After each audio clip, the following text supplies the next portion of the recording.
Ageo es un pequeño libro que se encuentra en el Antiguo Testamento. Ageo vivió más o menos entre los años 480, al año 500 al 480, viene bajando,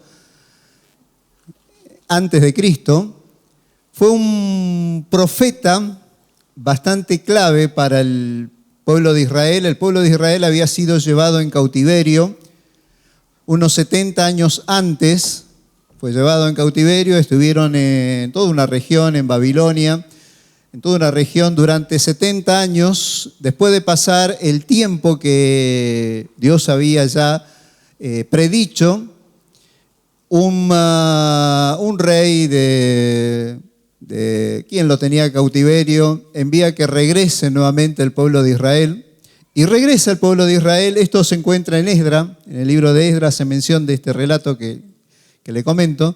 Regresan al lugar donde Dios le había dado a ellos, que es Jerusalén, pero después de 70 años, por supuesto que el lugar estaba completamente destruido, las casas estaban completamente abandonadas, destruidas, y el templo, que era por quien el rey del imperio predominante los había enviado, el templo también estaba destruido. Entonces el rey manda a que ellos reconstruyan el templo y reconstruyan sus casas y comiencen nuevamente a vivir. Entonces vienen con Esdra, regresan, comenzaron ellos a reconstruir el templo, pero llegaron a 1 metro más o menos de distancia, levantaron las paredes y comenzaron ellos a vivir su vida, a hacer lo suyo, y siguieron por una rutina, y ahí es donde Dios envía a este profeta Ageo. Hay 2 profetas más contemporáneos con Ageo,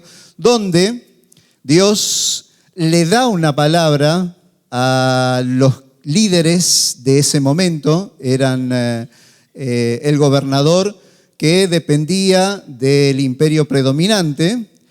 Si bien el gobernador era descendiente del linaje de David, que ya lo vamos a escuchar, era del linaje de David, y el emperador del imperio dominante lo puso como gobernante, el pueblo lo aceptó, y acá es donde viene esta palabra, este libro que tiene 2 capítulos chiquititos, tiene 5 profecías. Tremendo, ¿no? 5 profecías. Las profecías están fechadas por el mismo profeta. Por supuesto que la fecha está regido como se miraban en ese tiempo la fecha, por el imperio que predominaba, para que más o menos se ubiquen dentro de la historia. Muy bien, esto es el contexto del libro de Ageo. Pero yo en esta mañana quiero sacar 3 enseñanzas para nuestras vidas, para hoy, para nosotros, para mí. Quiero sacar 3 enseñanzas de Ageo para nuestras vidas. Leemos el pasaje, Ageo, capítulo 1. Vamos a leer también el capítulo 2, algunas partes, pero la primera lección o enseñanza que nos deja se encuentra acá, capítulo 1, versículos 12 en adelante. Y dice así, ¿encontró el pasaje? Ageo, si no está en pantalla, Ageo, capítulo 1, versículo 12. Y oyó Zorobabel era el gobernador, el de la descendencia de David, hijo de Salatiel, y Josué, hijo de Josadac, sumo sacerdote, y todo el resto del pueblo, la voz de Jehová su Dios, y la palabra del profeta Ageo, como lo había enviado Jehová a su Dios, y temió el pueblo delante de Jehová. Entonces Ageo, enviado de Jehová, habló por mandato de Jehová al pueblo, diciendo: yo estoy con vosotros, dice Jehová. Y despertó Jehová el espíritu de Zorobabel, hijo de Salatiel, gobernador de Judá, y el espíritu de Josué, hijo de Josadac, sumo sacerdote, y el espíritu del resto del pueblo, y vinieron y trabajaron en la casa de Jehová de los ejércitos, su Dios. Y acá tenemos la primera enseñanza que nos deja el profeta Ageo, que es versículo 14, y despertó el espíritu de Zorobabel y de todo el pueblo y del sumo sacerdote despertó. Toque a la persona que tiene al lado. Cuando le tocan a ustedes, siente como que, ¿no? Ahora porque yo les dije estaba atento, ¿no? Estaban atentos, entonces la tocó y la persona estaba esperando el toque. Pero normalmente cuando alguien nos toca, ¿no? Esto me hace acordar, hace unos años atrás, despertaba a los estudiantes, entonces estaban profundamente dormidos, si bien había un timbre que lo despertaba a ellos, cuando aquellos que estaban profundamente dormidos los sacudía, los tocaba, los movía, estaban desmayados en la cama, pensaba que era la mamá que lo venía a despertar, entonces los tocaba y remoloneaban, no, entonces está bien, no que te querés levantar, volvía al ratito y traía un esparsor de agua así, mañana 6 de la mañana, frío terrible, entonces venía con el cosito, no te quisiste levantar, sonó el timbre, no se levantó, segunda vez, lo toqué, no se levantó, entonces hay que hacerle reaccionar. ¿Qué le hice reaccionar? Le tiraba un poquito de agua y pegaban un salto en la... Y si era Ángel, si era otro, se manifestaba, pero me veían, ya sabía que se tenían que levantar. Eso es reaccionar, eso es reaccionar. Dios a veces nos quiere hacer reaccionar. Dios busca diferentes medios para hacernos reaccionar, para que nosotros reaccionemos, para que nosotros miremos lo que debemos hacer. Dios utiliza, me encanta la pedagogía de Dios. Dios es un pedagogo único. Él tiene a su alcance algo que nosotros no tenemos, que son elementos ilimitados. ¡Wow! ¿No? Cuando a veces Dios nos quiere hacer reaccionar con algo, a veces, no respondo, bueno, a ver, te voy a poner algo. Y ahí empezamos, me duele acá. Y no aludiendo a nadie, Nadie, me duele acá, voy al médico a ver si... Y me encuentro con que sale algo y ahí asustado, ¡ay, Señor! ¿Pasa eso? No, acá no pasa eso, ¿no? Pero a veces Dios utiliza diferentes medios para hacernos reaccionar. Dios quiere hacernos reaccionar y de acuerdo a lo de Ageo, no quiero salirme del libro de Ageo, de acuerdo al libro de Ageo, Dios quiere hacernos reaccionar en dos aspectos. Primero, dice el versículo 12, oyó Zorobabel y Josué y todo el pueblo la voz de Dios. Oyó la voz de Dios. O sea que todos escucharon la voz de Dios. Dios quiere hacernos reaccionar a escuchar su voz. El problema está en dónde escucho la voz de Dios. ¿Y dónde escucho la voz de Dios? Vengo al culto y acá se da palabra de Dios. ¿Dónde está la palabra de Dios? Bueno, yo la tengo acá en la tablet, tengo la Biblia y la Biblia es la palabra de Dios. ¿Sí? ¿Quiere escuchar palabra de Dios? Lea la Biblia. Acabo de leerle. Esto es palabra de Dios. A veces queremos que una persona nos diga algo sobrenatural. Queremos que una persona nos diga algo y la palabra de Dios, la voz de Dios, lo tenemos acá. Dios le dijo al pueblo de Israel, está cerca de ustedes, están a su alcance, no tienen que ir lejos a buscar palabra de Dios. Están en su alcance, lo tienen al lado suyo, lo tienen cerca. No es algo que está tan distante, lo tenemos acá, cerca nuestro, que es la palabra de Dios. El salmista, el Salmo 119, es uno de los salmos que categoriza lo que es la palabra de Dios. Pero en un versículo 97, dice el salmista, ¡oh, cuánto amo tu ley! Esto es el salmista. Todo el día es ella mi meditación. Qué ejemplo que nos deja. Todo el día es ella mi meditación. Me has hecho más sabio que mis enemigos con tus mandamientos. porque siempre están conmigo. Lámpara es a mis pies tu palabra. Esto decía el salmista, que la palabra de Dios, y esto es lo que Dios quiere hacernos reaccionar, que meditemos en la palabra de Dios, que escudriñemos la palabra de Dios. La palabra de Dios es, como dice el autor a los Hebreos, es viva y eficaz. Pablo dice, si querés tener fe, para tener fe tengo que oír palabra de Dios. Quiere decir que la palabra de Dios es algo clave. A veces, ya les dije, Dios tiene elementos ilimitados. Es un maestro por excelencia para nuestras vidas.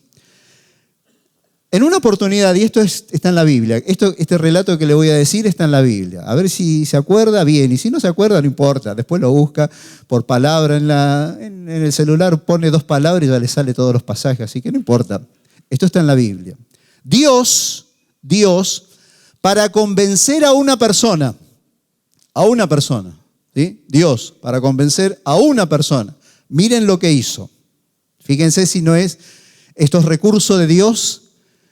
Le dice a la persona, esta persona primero estaba enfermo, primero tenía una enfermedad. Esa enfermedad se iba a morir, no iba a durar mucho. Segundo, tenía todo un imperio que lo estaba rodeando y que prácticamente lo iba a conquistar. Entonces iba a ser conquistado y encima se iba a morir. O se iba a morir por el imperio que lo estaba conquistando o se iba a morir por la enfermedad que tenía. Dios le dice, quiero que este imperio que lo estás viendo no lo vas a ver más, en unos días no lo vas a ver más. Tu enfermedad yo te voy a sanar y yo te voy a poner por cabecera. Yo voy a hacer algo grande con vos. Entonces, esta persona lo mira al profeta y dice, pero ¿estás seguro de lo que estás diciendo? Y Dios le dice, decile a mi siervo que salga afuera y vaya a la plaza. Y en la plaza se encontraba un reloj grande, que era el reloj de Acaz. Este reloj, que lo había hecho un rey, era un reloj de sol, donde tenía los grados o los minutos y marcaba la hora de acuerdo al sol. Entonces Dios le dice a este hombre, bueno, era un rey, a este hombre, Dios le dice, quiero que te pares enfrente del reloj de Acaz y mira lo que voy a hacer. El sol iba corriendo y le dice, mira, para que creas que todo lo que te dije es verdad, voy a retroceder. El reloj de Acaz, 10 minutos, 10 grados. Retroceder este reloj es fácil. Retroceder el sol, medio complejo, ¿no? ¿Qué les parece?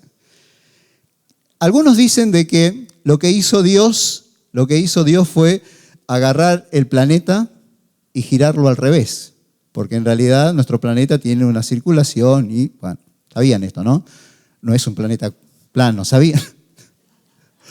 Por las dudas, ¿no? Algunos dicen, Dios agarró el planeta y lo hizo girar para que no estalle ni. Otros comentaristas dicen, no, lo que Dios hizo, porque si no, ahí está en juego todo lo que es la naturaleza. Lo que Dios hizo es tomó todo el universo y lo paralizó. Y es wow. Sea de una o sea de la otra manera, para convencer a una persona, mire todo lo que hizo Dios. ¿Dónde está eso? En la palabra de Dios. Ahora, cuando usted lee esto, ¿cómo es su Dios? Dorita, ¿cómo es tu Dios? Porque me estás diciendo, me está tirando ahí. Dios no se limita a nuestro espacio. Ahora, para entender esto, yo tengo que leer la palabra. Tengo que conocer la palabra. El autor a los Hebreos me está diciendo que la palabra de Dios tiene vida tiene vida y cada vez que yo leo la palabra comienza a entrar esa vida en mí y comienza a producir algo. El autor a los Hebreos dice no solamente que tiene vida, sino que penetra, que abre, que parte, que hace algo en nosotros. ¿Cuántos leen la Biblia diario? Levante la mano. ¿Cuánto cada vez que lee? A veces me ocurre algo a mí. Cada vez que leo, porque estoy enseñando, este es uno de los libros que enseño, por eso lo tengo prácticamente. Y cuando leo un libro, a veces lo tengo que leer, qué sé yo, 3, 4, 5 veces en un periodo corto. Y leo y me caigo en una lectura continua, como que lo leo en forma cotidiana. Pero tengo que luchar para leer y entender que esto es la eficacia de Dios.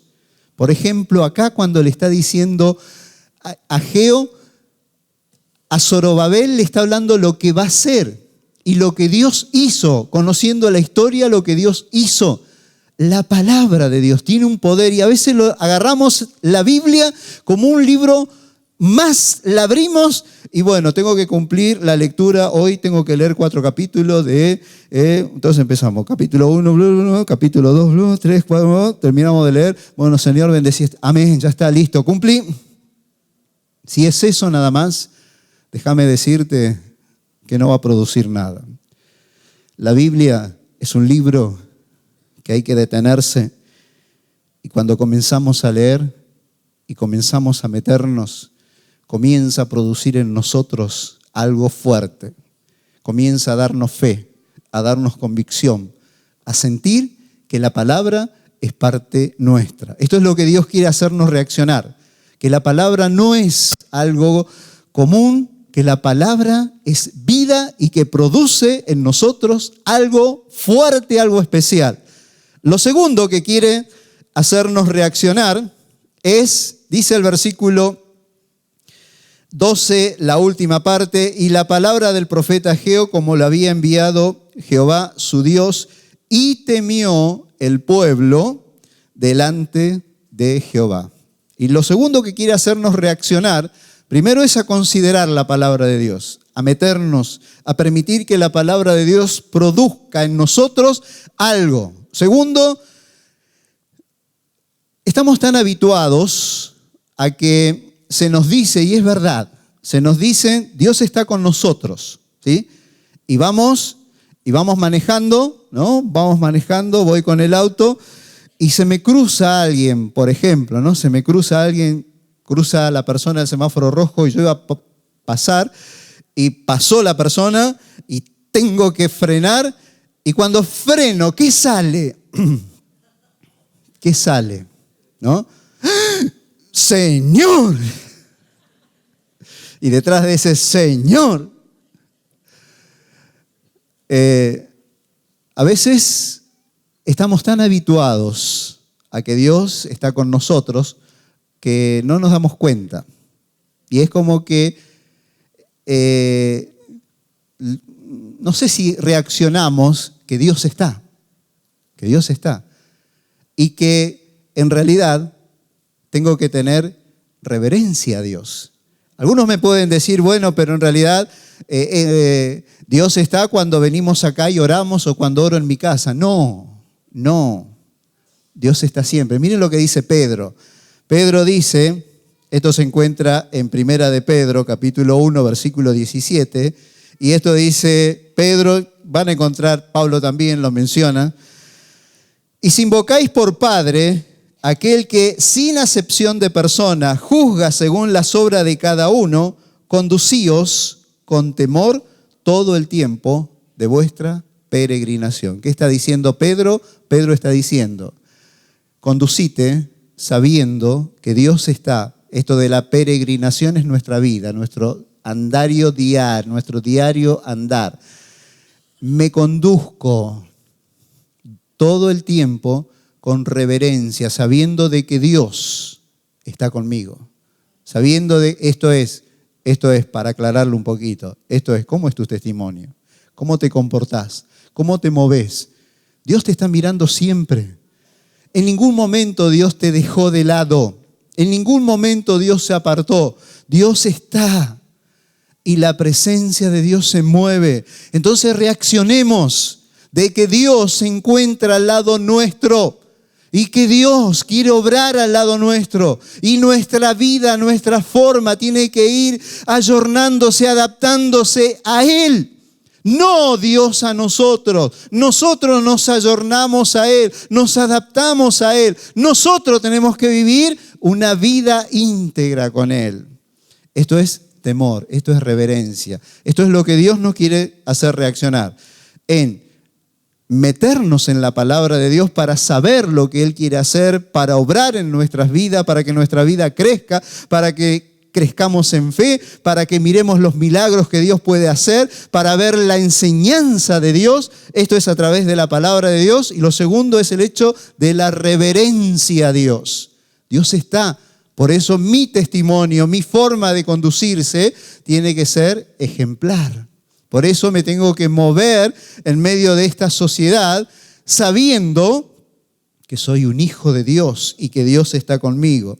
Lo segundo que quiero mencionar se encuentra en el capítulo 2, versículo 4, que dice: pues ahora, Zorobabel, esfuérzate, dice Jehová, esfuérzate también, Josué, hijo de Josadac, sumo sacerdote, y cobrad ánimo, pueblo de toda la tierra, dice Jehová, y trabajad, porque yo estoy con vosotros, dice Jehová de los ejércitos, según el pacto que hice con vosotros cuando saliste de Egipto, así mi espíritu estará en medio de vosotros. No temáis. Y lo segundo, esto fue para el pueblo de Israel, así como Dios lo apoyó al pueblo de Israel, mientras ellos salían de Egipto, Dios iba a estar ahora con el pueblo de Israel. Pero lo segundo que Dios quiere hacer con nosotros es que nos esforcemos. Que nos esforcemos. ¿Esforzarnos en qué? Esto es, estamos acostumbrados a llevar nuestra forma de vida. Estamos en sistema piloto automático y ahí estamos andando y es como que, bueno, vivimos y andamos y está bien. Pero acá Dios nos está diciendo que te esfuerce. Al pueblo era que se esfuerce para cumplir el trabajo que Dios le había mandado. Cumplir el trabajo era terminar el templo. Y todos tenían que trabajar, no solamente los líderes, todos tenían que trabajar para terminar el templo. Ese era el hecho de esfuércense. Para nosotros, el hecho de esforzarnos, yo veo acá de algo que nos falta. Cada vez que el pueblo de Israel salía, por ejemplo, en el caso de Josué, Dios le dice a Josué: mira que te mando que te esfuerces. ¿Sí? Mira que te mando que te esfuerces y seas valiente. David a su hijo Salomón, también cuando va a entrar en el reino, también le va a decir lo mismo: anímate y esfuérzate a llevar esta nación. Quiere decir que el hecho de esforzarnos también es para nosotros. Pero ¿en qué área debemos esforzarnos? Y yo veo en dos aspectos necesarios. Primero, en el evangelismo. Esto es, hablarle a otras personas. Se dice y decimos que el Señor viene pronto. ¿Cuántos lo creen? El Señor viene. Ahora, si el Señor viniera hoy, si el Señor viniera, ¿cuántos se van con Él? Todos los que están acá, y algunos van a decir, no sé, a ver cómo me porté bien, me porté mal. Bueno, está bien, levanto la mano. Bueno, ustedes se van, nos vamos, están acá, nos vamos, ¿no? Creo que son creyentes. Lo que nos salva es el sacrificio de Cristo, así que si hiciste algo mal, Dios, y crees en la sangre de Cristo, en realidad el sacrificio de Cristo es lo que obra, ¿sí?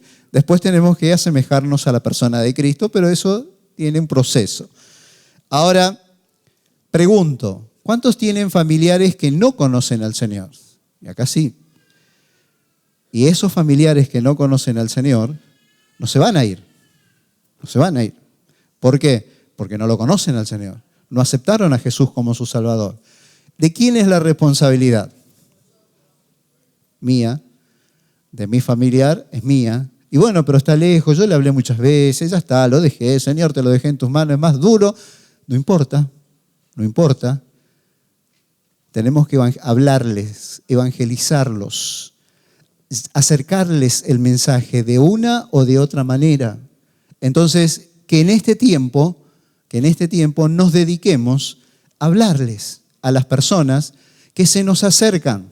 Personas que por ahí nos encontramos y es el familiar de alguien y le hablamos del Señor.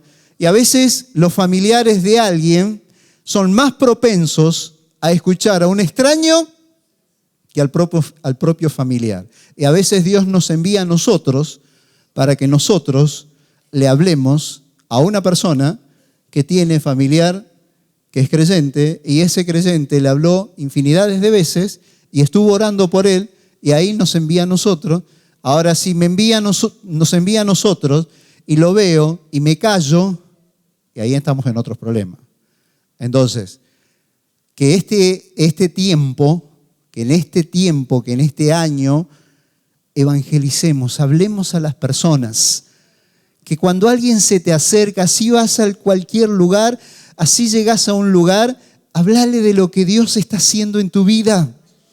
Habla de lo que Dios hizo en tu familia. Habla de lo que Dios obró. O si no, hablale de lo que Cristo puede hacer en él.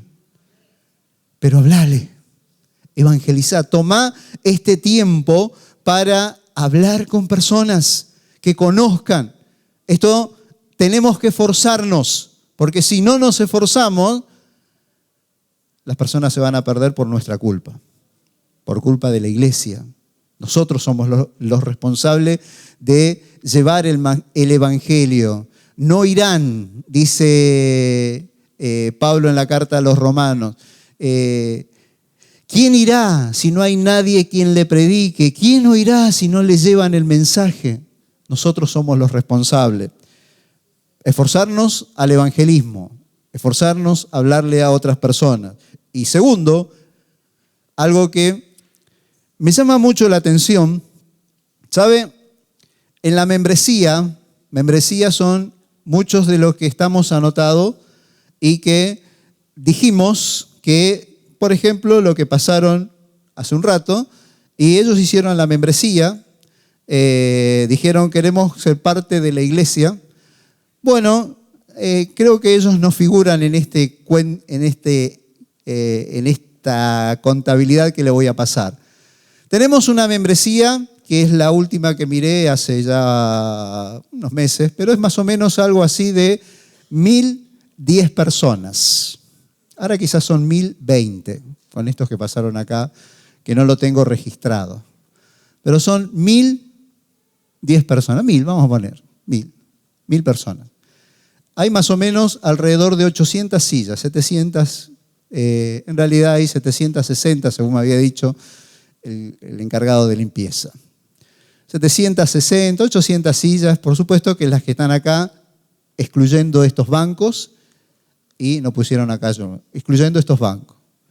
Quiere decir que somos más o menos 1.000 personas. Y en los días de oración, ¿no?, que son los miércoles, y acá le paso un chivo a los chicos de los... En los días de oración, el grupo que viene a orar por un bolso grande así, de papeles con necesidades, son más o menos unos 50 y exagerado 60 personas, hermanos nuestros. Gloria a Dios por ellos, gloria a Dios. Pero el Señor quiere esforzarnos a que oremos, que busquemos su presencia. En la oración es donde Dios se mueve. En la oración es donde Dios rompe cadenas. En la oración es donde Dios hace milagros. En la oración, cuando oramos a Dios, cuando buscamos su rostro, Dios se manifiesta, Dios obra. Dios no se queda quieto, inquieta a personas para que esas personas se levanten en un momento y comiencen a interceder. Alguno me puede decir, bueno, pero yo oro en mi casa. Sí, está bien, está bueno, qué bueno que es esto. Pero ¿qué tal si nos unimos? Y con esa bolsita, esa bolsa que es una bolsa que cada vez crece más, de peticiones y una lista que aparece, ¿por qué no nos juntamos más para interceder por ellos? Para que Dios obre, para que Dios se manifieste, para que Dios toque vidas. Y yo creo. Y esto no le estoy exigiendo a nadie nada. Cada uno sabe de sus tiempos, pero yo creo que cuando más cristianos nos ponemos, y esto tomando lo que Jesús dijo, si uno o dos se ponen de acuerdo en algo, lo que se ponen de acuerdo van a mover el cielo y van a mover la tierra. Ponernos de acuerdo, interceder, orar, pedir. Donde están 2 o 3 reunidos en mi nombre, pidiendo algo, nos juntamos para pedir algo. Así que, hermanos, que en este tiempo, que en este 2020, nos dediquemos un tiempo para la oración, para este momento de búsqueda de Dios, este momento de decir, Dios, hace milagros.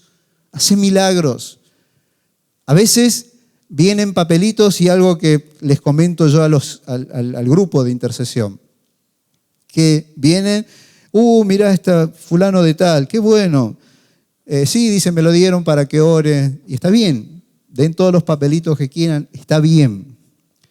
Y digo, pero no viene ahora a orar a intercesión con ustedes. No, dice, pero deja la petición. Bueno, está bien, ¿no? Pero quieren que otros hagan el trabajo que nos corresponde a nosotros. ¿Me entiende? ¿Me entiende? Dios te está llamando para que te esfuerces a orar, a interceder, a meterte delante de la presencia de Dios y decirle a Dios, Señor. Y cuando nosotros nos metemos delante de la presencia de Dios, es cuando ocurren las manifestaciones de Dios. Queremos que Dios obre, y hay profecías y creo en todo esto. Queremos que Dios obre si no buscamos su rostro, si no nos metemos bajo la presencia de Él, y vamos a quedar excluidos. Así que, iglesia, busque el rostro de Dios. Esfuércese para orar a Dios. Esfuércese para buscar la presencia de Dios. Y en tercer lugar, lo encontramos en el capítulo 2, versículo 23. Dice, en aquel día, dice Jehová de los ejércitos, te tomaré, oh Zorobabel, hijo de Salatiel, siervo mío, dice Jehová, y te pondré como anillo de sellar, porque yo te escogí, dice Jehová de los ejércitos. ¿Qué es un anillo de sellar? No es el anillo que tenemos acá, que el anillo está hablando de autoridad. Esto lo tenían los reyes, y este anillo, cuando el rey escribía una carta, terminaba de escribir y sellaba con su anillo. Esto decía, lo escribí. Esto es mi orden. Y se cumplía porque era la orden del rey. A su vez, el sobre estaba sellado y ese sobre lo tenía que abrir el remitente y estaba sellado y lacrado por el anillo. Entonces, esto marca autoridad. Dios quiere darnos autoridad.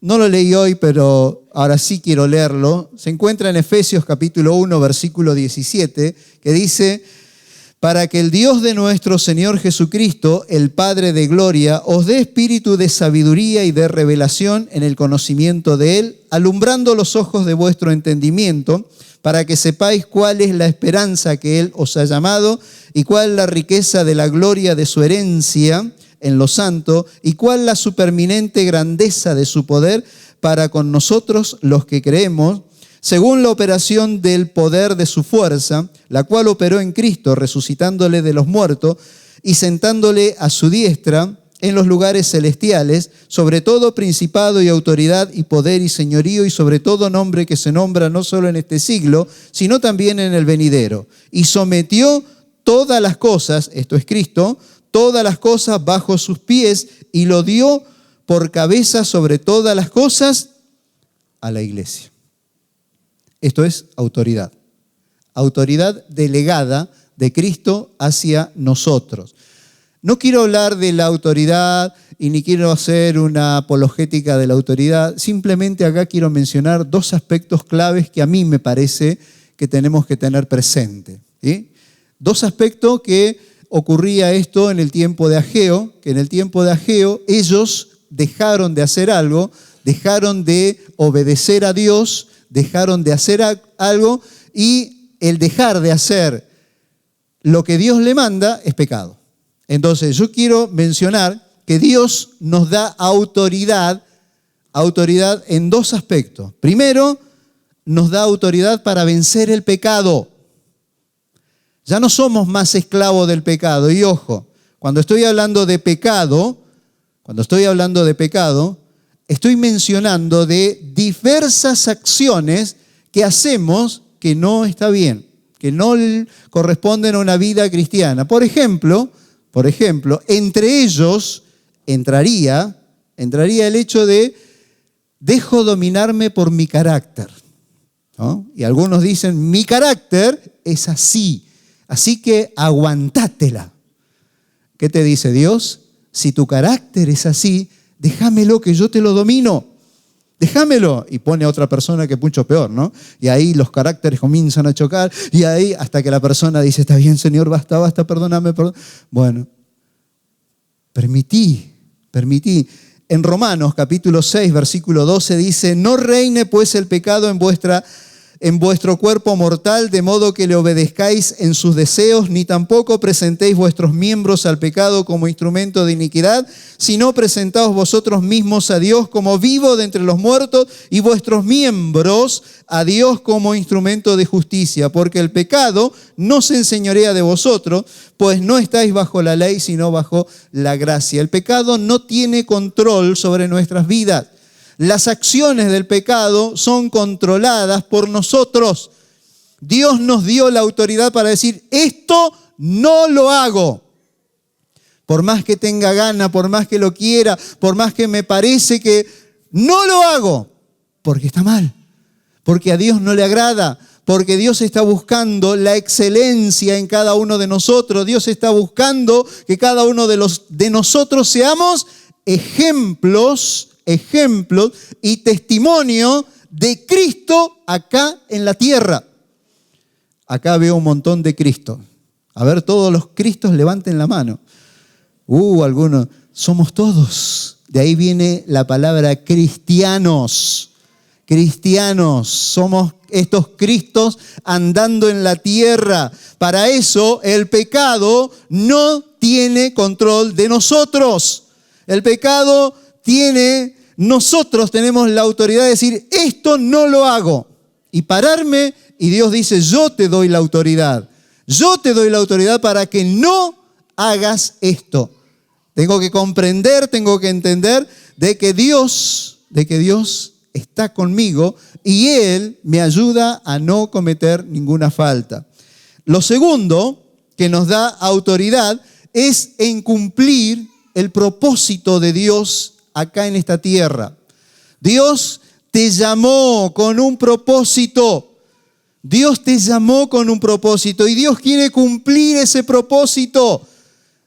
Para eso tenés que buscar, lo que le decía anteriormente, buscar la presencia de Dios, leer la palabra. Dios te va a decir, pero acá tenés un propósito. Tenés por qué vivir. Solamente en el libro de Ageo encontramos varias promesas. Fíjense, les voy a mencionar las promesas que aparecen en el libro de Ageo, cosa que el libro de Ageo es un libro bastante fuerte. La primera promesa, capítulo 1, versículo 13, Dios le dice, yo estoy con vosotros. Dios diciéndole, yo estoy con ustedes. No los voy a estar continuamente. Mi presencia va a estar con ustedes. En el capítulo 2, versículo 5 le dice, no temáis, no tengan miedo, porque yo voy a estar con ustedes. En el capítulo 2, versículo 19, os bendeciré.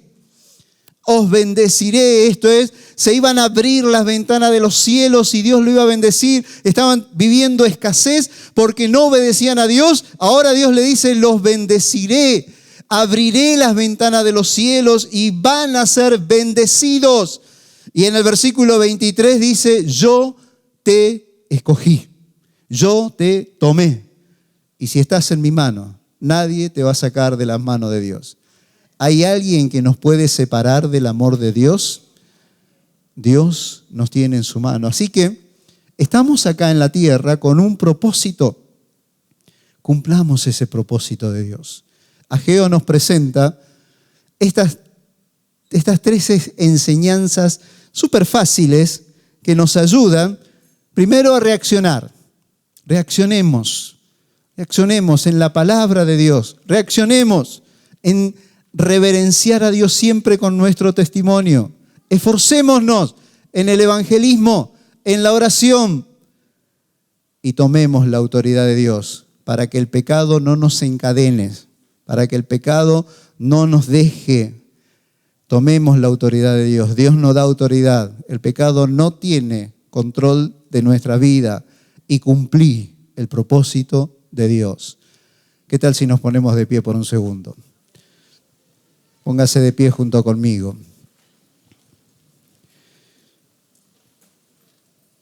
Y hay una inquietud fuerte, que yo quiero orar en forma muy específica. ¿Cuántos tienen familiares que no conocen al Señor? Levante su mano. ¿Qué les parece si oramos por ellos? Estos familiares que no conocen al Señor necesitan el mensaje, necesitan la palabra de Dios. Podemos ser nosotros o pueden ser otras personas en las cuales Dios lo envía por nuestras oraciones. Dios envía personas para que las personas... Pero ¿qué tal si oramos por ellos? Para esto, levante su mano. Los que tienen familiares que no conocen al Señor, con sus manos levantadas, vamos a orar. Yo quiero que usted ore en forma específica por él. Que lo nombre, que diga fulano de tal. Vamos a orar, vamos a pedir que Dios toque su vida. Acá nos estamos uniendo como iglesia y vamos a pedir que la presencia de Dios llegue, que rompa toda atadura, toda ligadura, que rompa toda trampa del diablo, que Dios se manifieste en la vida. Jesús estaba en una oportunidad y Jesús, cuando le vinieron a decir, sana a mi siervo, y esto era un centurión, sana a mi siervo, Jesús le dijo, es sano. Pero sí. Y él escuchó nada más el centurión la autoridad o el nombre que dijo es sano, y la persona fue sana en el momento donde Jesús le dijo. Quiere decir que cuando nosotros tomamos la autoridad de Dios, no importa dónde se encuentre la persona, Dios obra, Dios llega, Dios se manifiesta con sus manos levantadas. Presente ahora por unos instantes, vamos a orar, y presente a su familiar para que Dios en estos momentos lo toque. Señor, tu presencia está en este lugar, tu presencia es viva, tu presencia es real, tu presencia se mueve en medio de tu iglesia. Señor, clamamos por nuestra familia, aquellos que no te están conociendo. Señor, escucha cada uno de los nombres. Escuchá cada uno de los nombres. Escuchá cada uno de los nombres.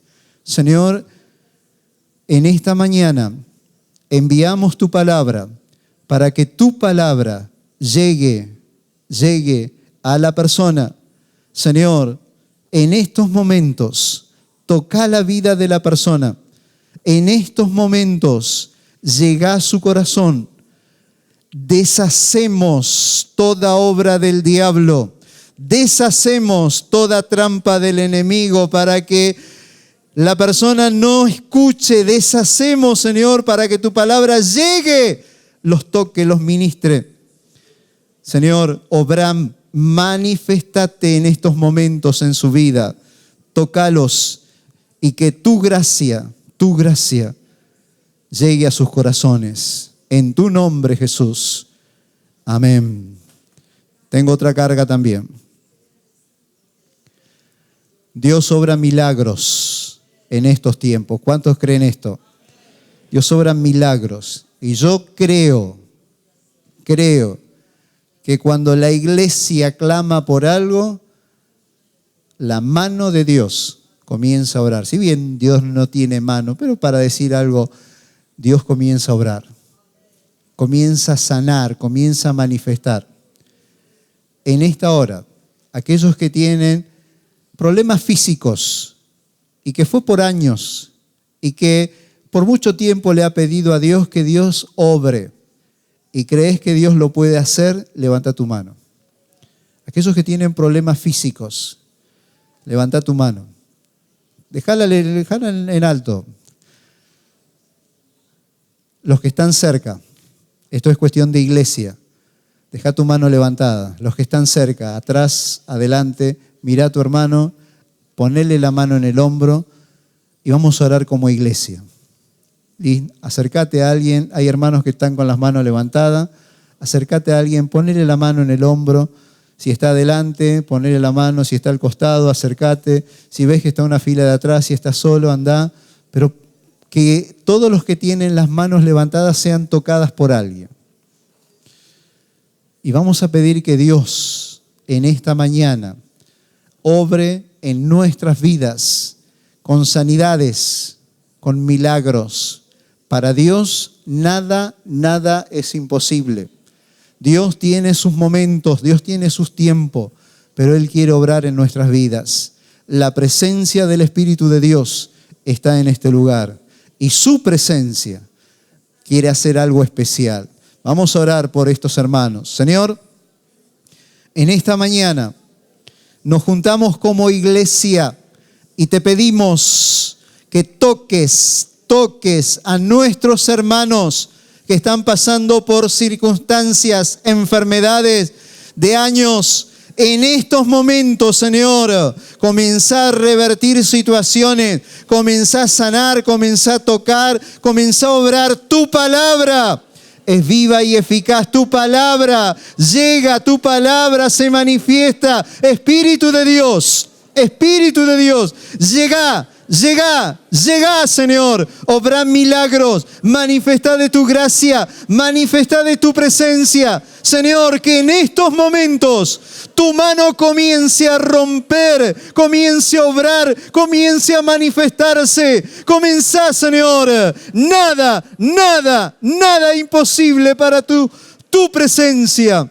Tu presencia está en este lugar y tu presencia quiere obrar en nuestras vidas y en nuestros corazones. Espíritu de Dios, Espíritu de Dios, Espíritu de Dios, Espíritu de Dios. Manifesta tu gloria, manifesta tu gracia. Señor, que tu presencia obre, que tu presencia se manifieste. En tu nombre, Jesús. En tu nombre, Jesús. En tu nombre, Jesús. Amén.